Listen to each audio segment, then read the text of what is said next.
اور ان خواتین کے سے نہ صرف عاشق ہوئے بلکہ ان سے شادیاں کیں، ان سے جوڑے پیدا کیے، ان سے بچے پیدا کیے، اور وہ جو بچے تھے وہ کہلائے جائنٹس یا پھر نیفلم۔ نیفلم کا ذکر آپ بائبل میں بھی بہت دفعہ پڑھتے ہوں گے، اور بہت ساری لوک کہانیوں پہ بھی ان کا بہت دفعہ ذکر کیا گیا ہے۔ یہ ایک ایسی مخلوق تھی جو انسانوں سے سائز میں اور طاقت میں بہت بڑی تھی، اور نہ صرف یہ بچے پیدا کیے ان محافظین نے، بلکہ انسانوں کو وہ علم بھی سکھائے جو کہ ممنوع تھے۔ ان علم میں کہا جاتا ہے ایسٹرولوجی، ایسٹرونومی،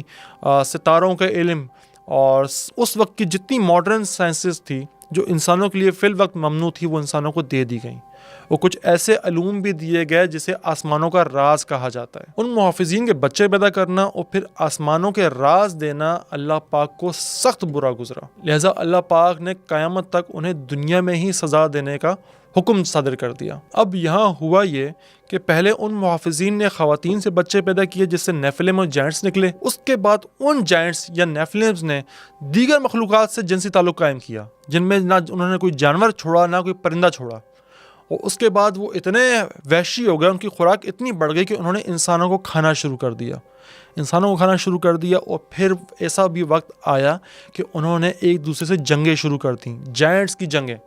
جس نے بے تحاشا دنیا میں تباہی پھیلائی۔ جائنٹس کی ان جنگوں میں جو سب سے ہوشربا اور آپ کے دماغ کی بتی جلا دینے والی جنگ ہے وہ کچھ یہ ہے کہ یہاں ایک جائنٹ ہوتا ہے حبابیش، جو ایک دوسرے جائنٹ کی بیوی کو اغوا کر لیتا ہے۔ وہ اس کے بعد کہتے ہیں کہ جائنٹس کی تاریخ کی سب سے خطرناک جنگ لڑی گئی۔ اب اس واقعے کو اب حالیہ دور میں کس مذہب